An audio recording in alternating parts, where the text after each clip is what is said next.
Hey guys, welcome back to the Mancy Buckets channel. I just want to say thank you guys for all the love in my last video on fantasy. I got some more videos for y'all in the works, so make sure you hit that subscribe button. I also love hearing the feedback you guys leave in the comments, so keep that up.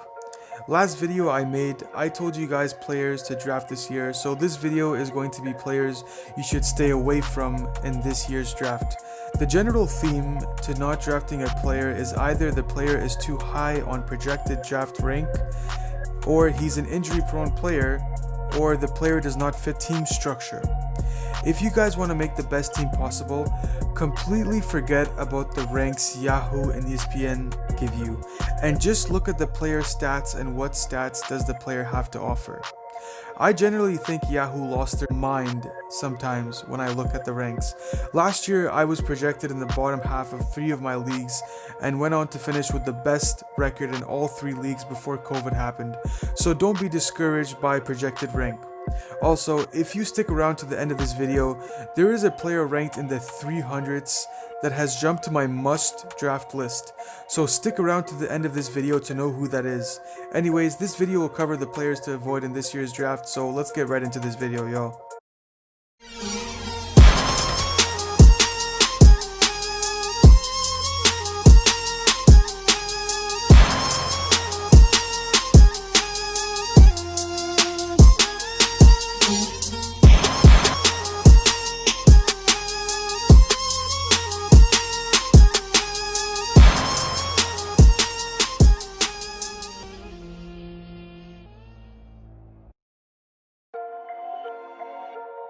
First player to not draft this year is Anthony Davis. What?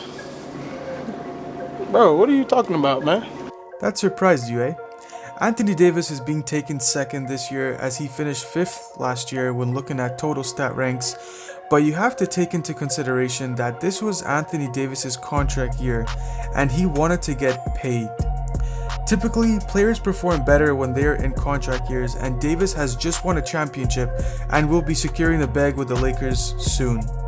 Obviously, I'm not saying that he will play worse this year, I'm just saying it would be in his best interest to take rest games, as it is also in the Lakers' best interest to keep him healthy for the playoffs, and I feel he will not be as motivated this year until the playoffs roll around.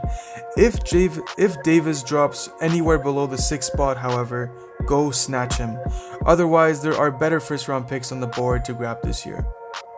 Second player I'm avoiding this year is John Collins. I get that John Collins is such a high potential player, but I'm tired of seeing this man being selected in the first round to early second round of drafts. For a guy playing next to Clint Capella, who holds his own in the boards department, it does not make sense to grab Collins so early. Don't get me wrong, Collins is a great fantasy player. He averaged 21.6 points, 10.1 rebounds, and 1.6 blocks, and is looking to get a max deal this summer. So you know he will give it his best this year. But he hasn't proven to be first round material yet. And with Clint Capella in the rotation and the new talent in Atlanta, I would avoid him unless he drops to the end of the second round and beginning of the third round where he belongs. I would generally take Collins in the top 20, so if he falls around there, it would not be a bad pick considering your first pick matches statistically with John Collins. A player I would not draft at all this year is Kemba Walker. Kemba has an ADP in the 30s of most drafts, which doesn't make any sense to me. Not only is Kemba an injury prone player, but he is also going to be out until the beginning of January, which is a bad sign as this means he will be eased back into the Celtics rotation, and when he is back into the rotation, an injury does not seem far from happening. Is the hope now that with these was the consensus from everybody that getting this injection and doing these strengthening exercises with the knee, that was the best course of action to try to get you back to that point? Yep. That's what we decided was best. Just decided not to rush back and take my time and just get healthy. I've had a pretty long run. Haven't had much of a break since I've signed here, so I think it'd be nice for me, to tell you the truth. Jeff Teague and Marcus Smart are going to back up Kemba, so I'm liking their fantasy outlooks, and they very well could be sleepers this year. Even though Kemba does provide good scoring, assists, and threes, I would just avoid drafting Kemba in general this year, so give him to another fantasy manager to deal with his injuries. Next player on this list is Terry Rozier. When I saw that the Hornets drafted LaMelo Ball, I actually had the thought that Terry Rozier would be a better fantasy player as a six-man if LaMelo started. But with the latest signing of Gordon Hayward, I don't see Rozier getting enough usage to be drafted in the top 100. The value of Rozier, Graham, and LaMelo is still uncertain, and I personally won't be taking the risk on drafting any one of them this year. If I'm feeling risky, however, I'd probably take LaMelo out of the three with the hope that he exceeds his rookie expectations, but that would be later in the draft if he falls to me. Another player on my do not draft list is Kyrie Irving, who has an ADP of 25, and that is crazy to me. I get that a healthy Kyrie is a top 15 pick, but now that Kevin Durant is on the team, I would expect his points and usage to drop a little bit, and that's if I was assuming he's going to be healthy this season.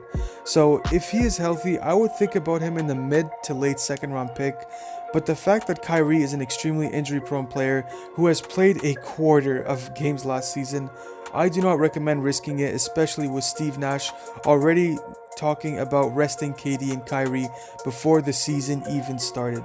The next player on our list of do not drafts is Eric Bledsoe. Bledsoe is an extremely strong point guard who I'd usually go for in fantasy, but to be on a stacked guard team fighting for minutes, I don't see him as a player to draft in the top 70 of drafts, where it seems like he is being drafted this year. Lonzo is solidified as the starting point guard this year for the Pelicans, and even if JJ Redick moves to the bench this year, JJ Redick is the type of player that always finds minutes regardless which team he goes to, as coaches typically like to give minutes to the three-point shooters on the team who can take the defense's attention off their stars for open shots. Even if Bledsoe manages to find 25 minutes a game, he will be playing next to Ingram and Zion, who are not that much of willing passers. So I don't like his fantasy outlook this year. If he drops below the 90th pick, however, he'd be a fair pick to take considering he does grab a couple of steals a game. Another player on my do not draft list is Richaun Holmes. He's a player that was one of the best fantasy free agent pickups last year, and because of that, he is being selected around the 70th pick this year. Considering Hassan Whiteside signed with Sacramento this year and Marvin Bagley is coming off an injury, I think it's fair to say Holmes will find trouble finding more than 20 minutes this year.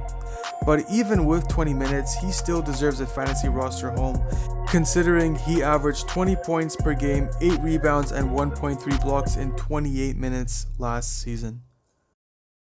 If you stuck around till this part of the video, I told you guys that there is a player I had in mind that has jumped to my must draft list recently that I didn't even know existed when I was doing my last video on players you must draft. This player is Luguentez Dort. Dort is projected to be in the starting lineup this year in OKC, and although he is still young and inexperienced, he showed tremendous potential against Houston this year in the playoffs. And I like his outlook this year considering OKC is moving towards building their young guys, so he will probably find some usage this year. Although I don't see Dort getting that many points this year, I can see him grabbing enough steals, blocks, and threes to warrant a draft spot. Thank you guys for watching this week's video. Let me know in the comments below if you want me to talk about any fantasy topics before the season starts.